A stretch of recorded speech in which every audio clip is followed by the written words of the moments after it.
Mesdames, Messieurs, bonjour et très heureux de vous retrouver dans ce 13h au Bénin. Voici le sommaire à Nati Tengou. Les eaux de la rivière de Fourou-Yenké deviennent de plus en plus impropres à la consommation pour cause les différents usages qu'en font les populations, notamment la lessive directe dans ces eaux. L'insalubrité grandissante autour du plan d'eau permet aussi cette dégradation avancée de ces eaux, pourtant bien utile aux populations riveraines. On va sur le constat dans un instant.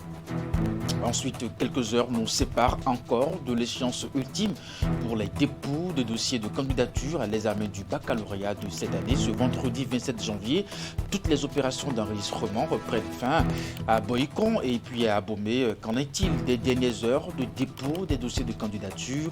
Vous verrez le reportage également dans un instant. Et puis enfin, Cotonou accueille à partir du 25 janvier prochain la deuxième session ordinaire du Conseil des ministres des pays membres de l'Alliance pour le biodigesteur en Afrique de l'Ouest et du Centre. C'est une rencontre cumulée avec la troisième session ordinaire du Conseil d'administration de l'Alliance pour le biodigesteur en Afrique de l'Ouest et du Centre. En prélude à l'événement, le ministre de l'Énergie du Bénin a donné une conférence de presse pour annoncer les grandes lignes et l'importance de ces différentes sections. Et voilà pour le sommaire de ce 13h au Bénin. À nouveau, bonjour et merci si vous nous rejoignez. Direction Nati Tengou, une eau naturelle à usage multiple dans cette commune. Il s'agit de la rivière de Fourou-Yenké dont l'eau permet aux populations riveraines de s'approvisionner en boissons et pour d'autres usages domestiques aussi. Mais le manque d'entretien de ce cours d'eau et la lessive récurrente des riverains à cette rivière dégradent la nature de cette eau consommée. Un risque sanitaire non négligeable, donc comme nous le dit ici Abdou Sabi Drissou dans ce reportage. Derrière cette végétation arborée, en plein cœur de la ville de Nati Tengou, précisément au quartier Suntirantikou, se cache ce plan d'eau, autrefois faisant circuler une eau consommable et saine aux yeux des habitants du dit quartier, surtout en saison sèche. Cette rivière jonchée aujourd'hui de déchets de tout genre est devenue le seul point d'attraction des populations qui viennent y faire leur lessive. Je suis venue ici faire la lessive parce que ma maison est là à côté et ce cours d'eau est à côté de ma maison. Donc je suis venue ici faire la lessive parce que parfois on a des difficultés à avoir l'eau, quoi. Je suis venue pour puiser l'eau et faire la lessive. En fait, si on souffre, c'est parce que dans notre quartier, ici, on a un problème d'eau. Si la pluie commence ici même, on ne peut plus rentrer dans le Marigot là. C'est souvent pire. Il reste même un peu, même pour trouver, pour puiser, tu ne vas plus trouver. Plusieurs facteurs justifient le recours à ce point d'eau pour faire la lessive. Je préfère venir ici faire la lessive parce qu'il n'y en a pas trop de forage dans mon quartier. Le seul forage qu'il y en a, c'est de l'autre côté et c'est trop loin de ma maison. Tous les forages qui sont aux alentours sont payants. Nous avons chez le président Ousmane Batoko qui a 2 à 3 forages, je peux dire, qui alimentent l'hôtel. Mais pour puiser la population, pour utiliser de l'eau propre du président Ousmane Batoko est payant. En bas, à côté du délégué du quartier, il y a aussi un forage qui est nouvellement creusé. Aussi, c'est payant. J'ai choisi de venir ici faire la lessive parce que, si c'est dans un forage, il faut aller puiser de l'eau, c'est payant. Peut-être l'eau de 100 francs ne va pas suffire, il faut au moins 200, 300. Donc, alors qu'ici au Marigot, ce n'est pas payant. Si certaines personnes viennent y faire leur lessive, d'autres par contre s'y approvisionnent en eau de boisson malgré son état de souillure très avancé. Je suis à 50 mètres du Marigot et c'est l'eau-là que j'utilise pour boire, c'est l'eau-là que j'utilise pour la lessive, c'est l'eau-là que j'utilise pour beaucoup d'autres choses. Je suis venue puiser l'eau pour laver les bols et me laver. À côté des hommes, des animaux domestiques n'ont que cette eau pour s'abreuver, toute chose qui n'est pas sans conséquence sur l'écosystème et sur leur santé aviaire. C'est une question de facilité, de rapidité. Pour ne pas charger de l'eau et aller au dehors, on préfère verser ça dans le Marigot pour que ça se passe toute seule. Les pratiques que nous observons au niveau de ce plan d'eau sont déplorables. Vous savez très bien que l'eau savonneuse, c'est de l'eau contenant de la soude. Et les animaux prélèvent leur eau de boisson au niveau de ce plan d'eau. Ça peut créer des problèmes digestifs et ça peut créer également, si c'est peut-être la mousse directement que ces animaux-là inhalaient au cours de l'abreuvement, ça peut créer des troubles respiratoires également.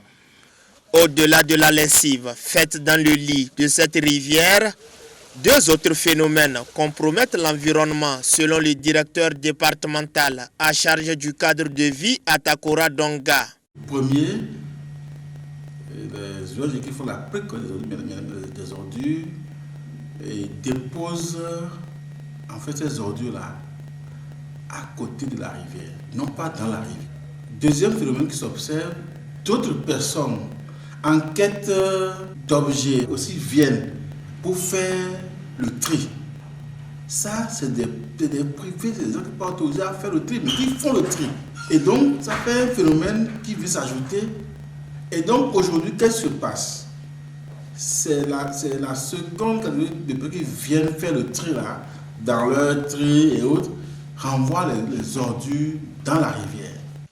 Autant de facteurs qui polluent ce point d'eau affecté par l'incivisme des populations riveraines.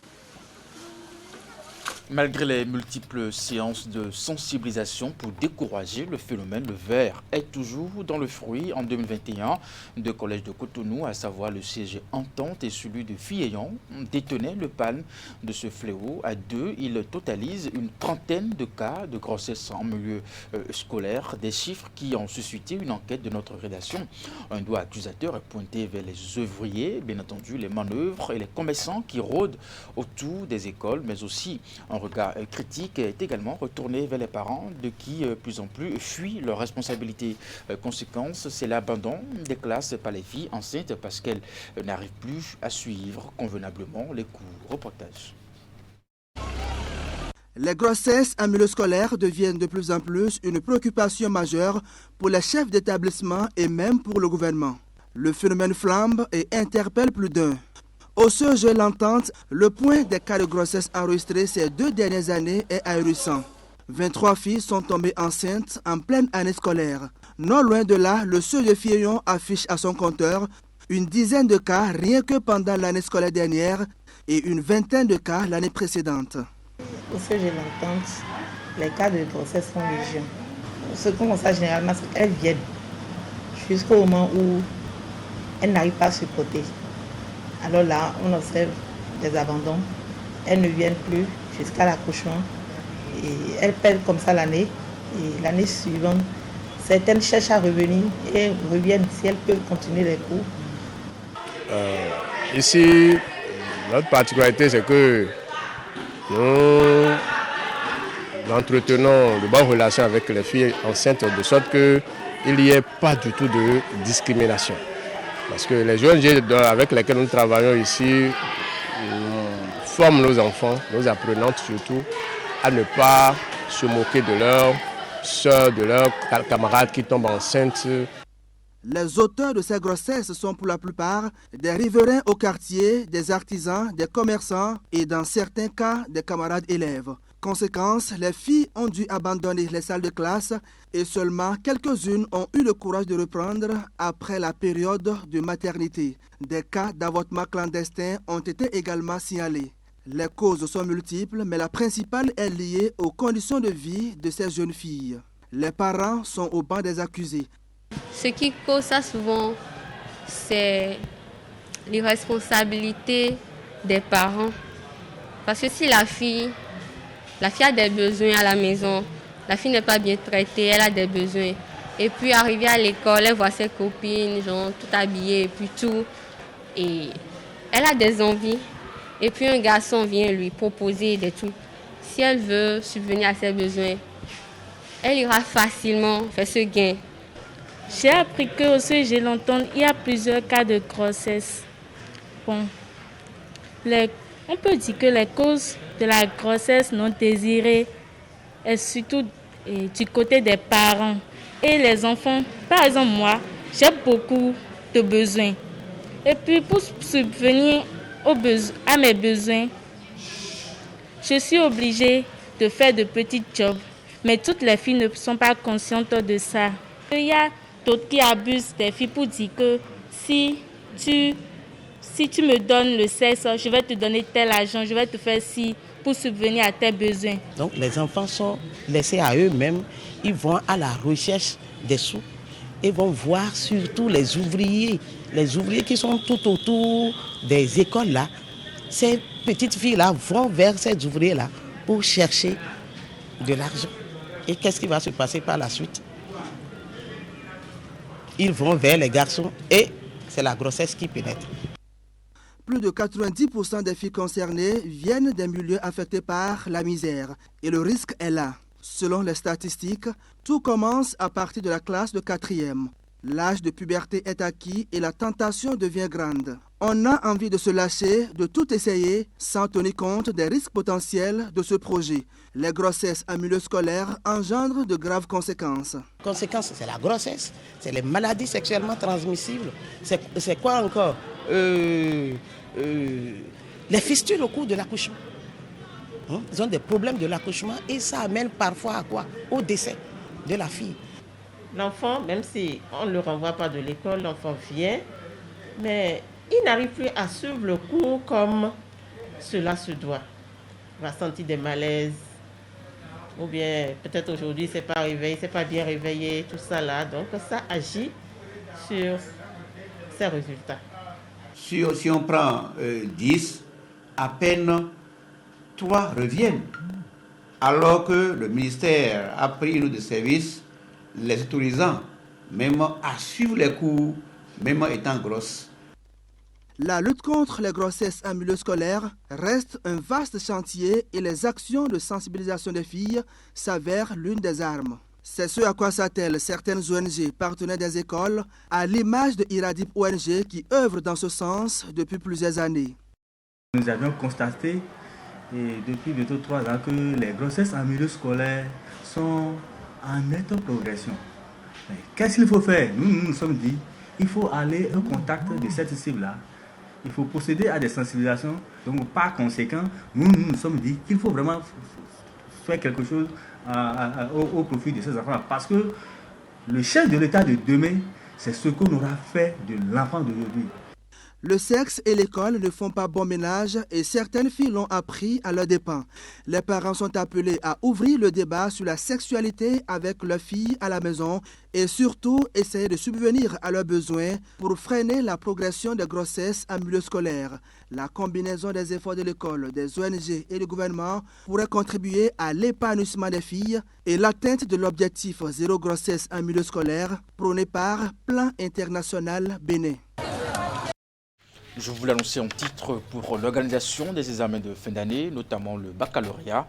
Les préparatifs vont bon train. Après un premier ramassage des dossiers, l'office du bac laisse une chance pour les retardataires. Le vendredi 27 janvier, la date butoir fixée selon le calendrier élaboré par l'office du bac dans les différents établissements du département du Zou, principalement à Abomey et à Boycon. Les responsables de collèges et lycées ainsi que les candidats mettent les bouchées doubles malgré les efforts des uns et des autres.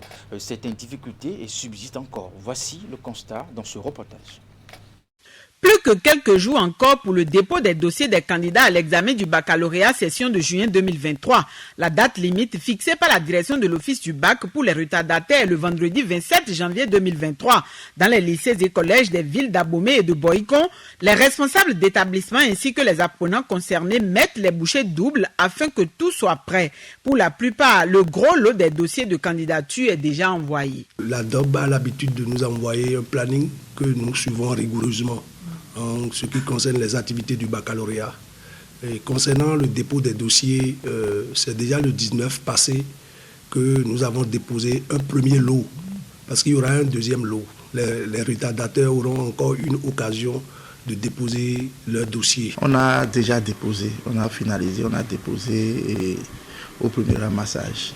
Et on s'est inspiré des expériences passées, des difficultés qu'on avait eues les années antérieures, pour vite lancer les apprenants, surtout par rapport au dépôt des pièces essentielles. Donc déjà en octobre, on a commencer par faire la chasse aux apprenants à vite déposer ces pièces-là. Je vous avoue qu'il y a certains qui ont traîné et c'est à la dernière minute qui sont pu déposer. Mais ce qui est sûr, on a déposé à bonne date. Dans d'autres établissements, comme au Collège d'enseignement général 1 de Boïcon, où nous nous sommes rendus, quelques difficultés sont à noter. Nombre de retardataires traînent toujours les pas. La nouvelle donne des inscriptions au bac cette année, c'est le numéro NPI. Beaucoup de candidats n'avaient pas fait le RAVE. Ceux qui ont fait ont des difficultés. Il y en a qui avaient plusieurs de naissance. Et aussi à l'enregistrement, il y a eu des erreurs qui ont compliqué la vie aux candidats.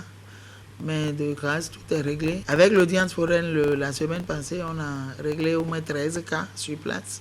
Le dernier cas est en cours d'être réglé. Mais beaucoup de dossiers ne sont pas encore prêts, faute de cas d'identité, de légalisation. 48% ou 50%, ils n'ont pas encore payé les frais de dossier jusqu'à aujourd'hui.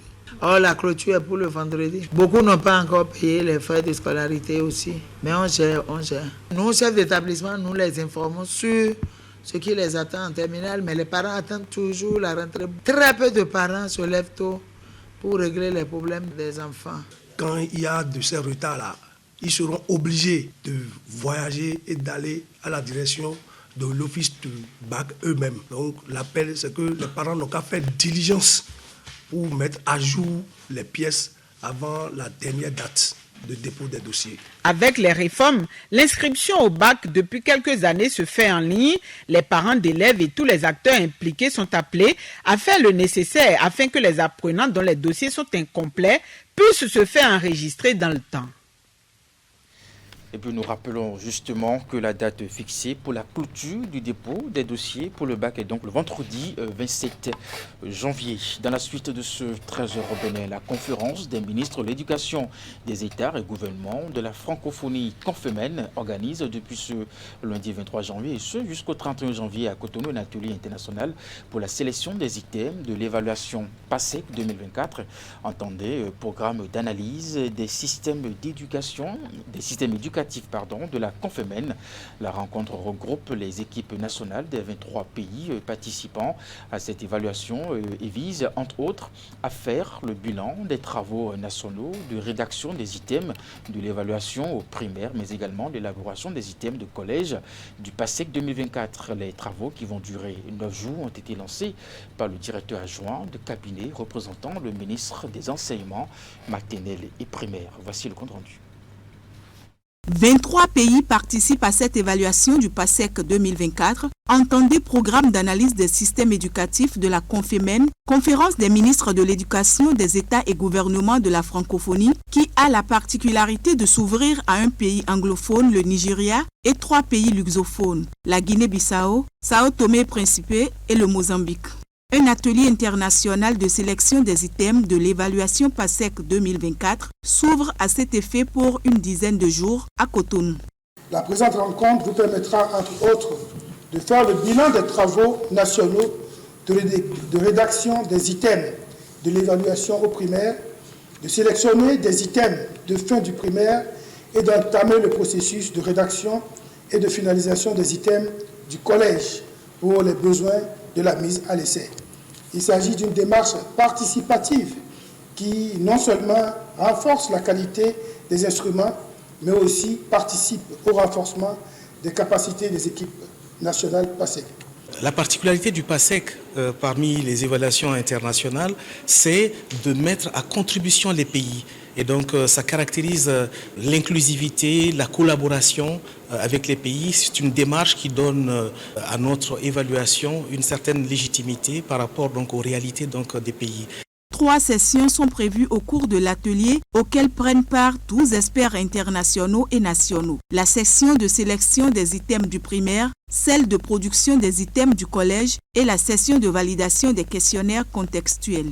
L'évaluation PASEC 2024 constitue la 3e après les 2 précédentes, celles de 2014 et 2019. La collecte définitive des données de cette évaluation est prévue au 2e trimestre 2024 après une mise à l'essai des instruments et procédures prévues au 2e trimestre 2023.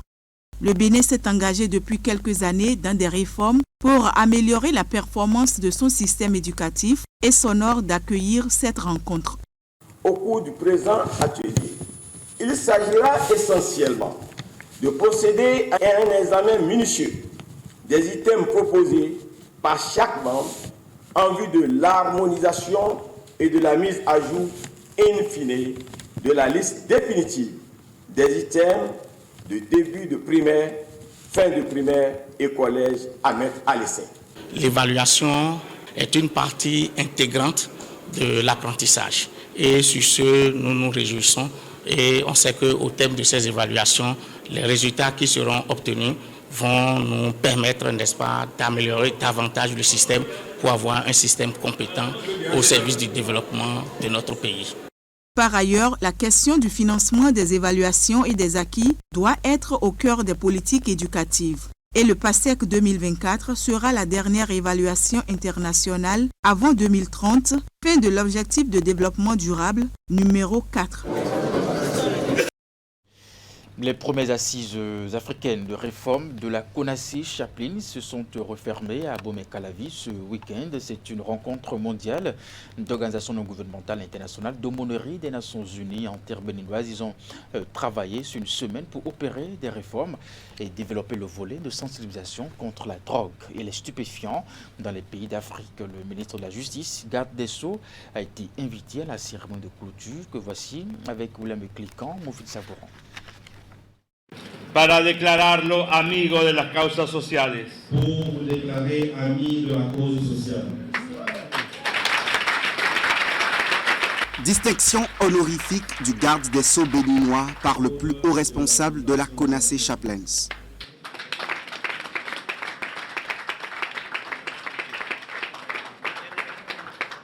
Séverin Quenom, invité à la cérémonie de graduation bouclant ses travaux au Bénin, reçoit certificat international et médaille présidentielle de l'organisation onusienne, regroupant des aumôniers engagés pour l'humanitaire dans le monde entier.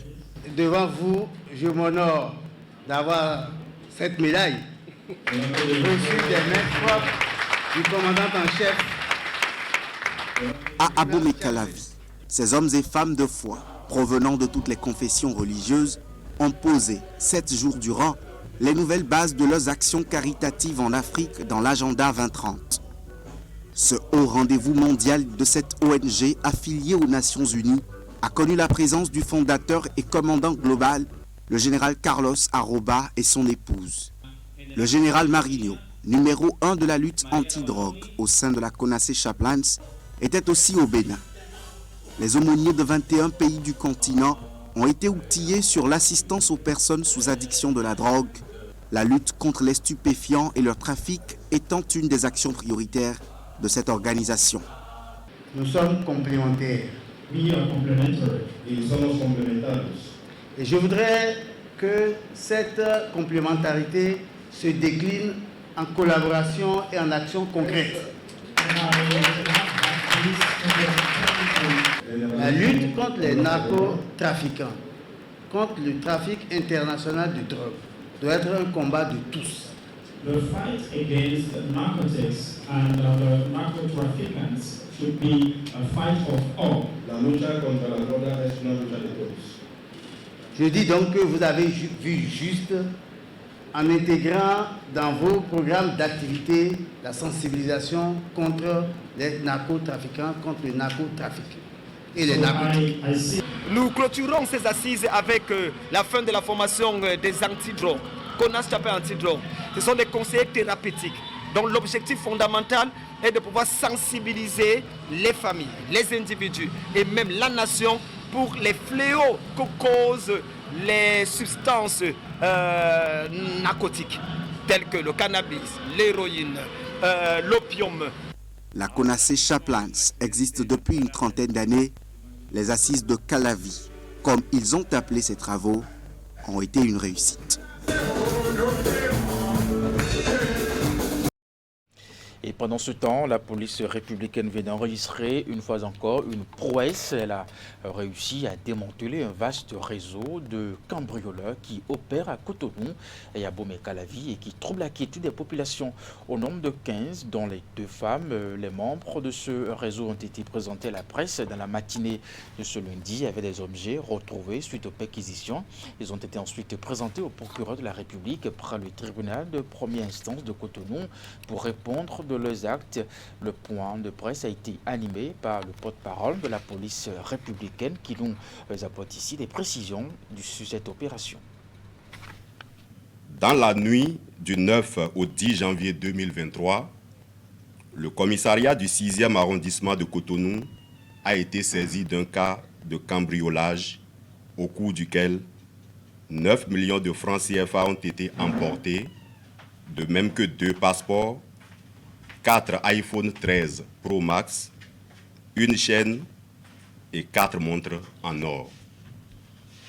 Une enquête a été aussitôt ouverte et les investigations ont permis d'interpeller 15 citoyens membres d'un réseau de cambriolage avec à leur tête un charlatan dont le rôle est d'aguerrir ses comparses afin qu'ils mènent sans anicroche leur sale besogne.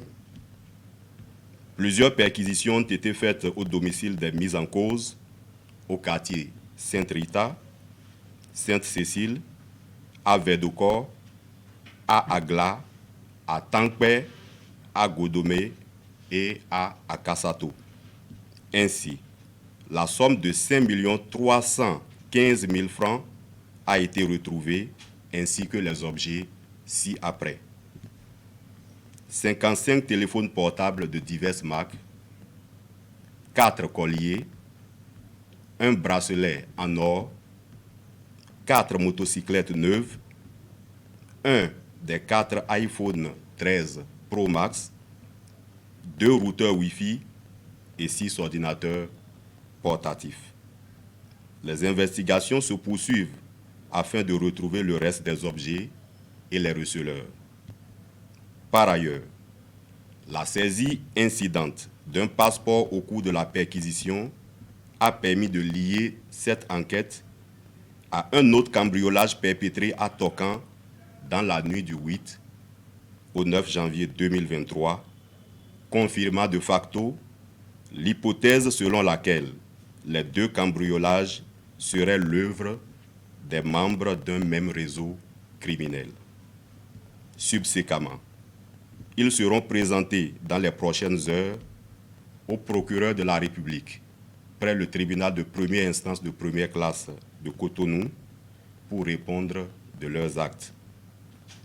Nous voudrions inviter les citoyens à une franche collaboration afin de débusquer les malfaiteurs tapis dans la population et annihiler toute velléité d'action préjudiciable à la sécurité des personnes et à la protection de leurs biens.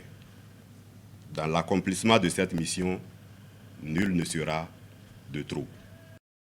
Et avant de vous quitter, Cotonou accueille à partir de ce 25 janvier la 2e session ordinaire du Conseil des ministres des pays membres de l'Alliance pour le biodigesteur en Afrique de l'Ouest et du Centre. C'est une rencontre cumulée avec la 3e session ordinaire du Conseil d'administration de l'Alliance pour le biodigesteur en Afrique de l'Ouest et du Centre.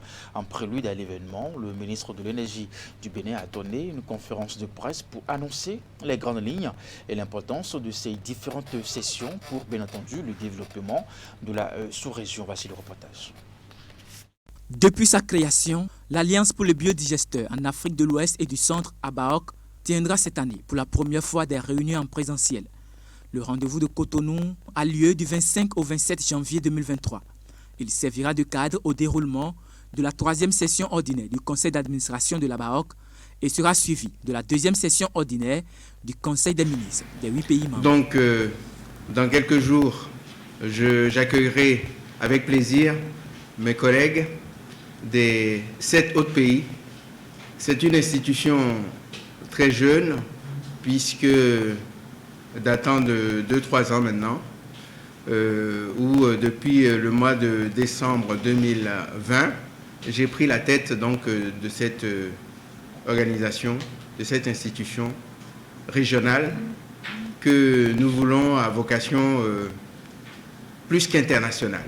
La question principale au menu de la rencontre est liée à la technologie des biodigesteurs, un dispositif que les pays membres entendent promouvoir afin de répondre aux problématiques du gaz et de l'électrification des ménages. Parce que l'objectif qui est derrière, c'est de faire en sorte qu'à travers la technologie des biodigesteurs, qu'on puisse accélérer le développement socio-communautaire, particulièrement de nos communautés rurales, à travers donc cette technologie qui permet de manière, je dirais, simple et naturelle, d'obtenir à partir des déchets divers, à la fois du gaz pour servir à la cuisson, mais aussi de l'éclairage, et enfin, à travers la production de fertilisants pour permettre donc à nos populations d'accélérer effectivement leur production agricole. Aujourd'hui, l'administration de l'organisation est bien structurée et l'Alliance pour les biodigesteurs en Afrique de l'Ouest et du Centre se lance dans une dynamisation de ses actions sur le terrain. Et c'est bien la fin de ce 13h au Bénin, mesdames, messieurs. Merci de l'avoir suivi, de votre fidélité également après on m'a retrouvé à 16h. Votre bulletin d'information, 19h30, la grande édition de la soirée. Et bien jusque-là, portez-vous bien et à très bientôt.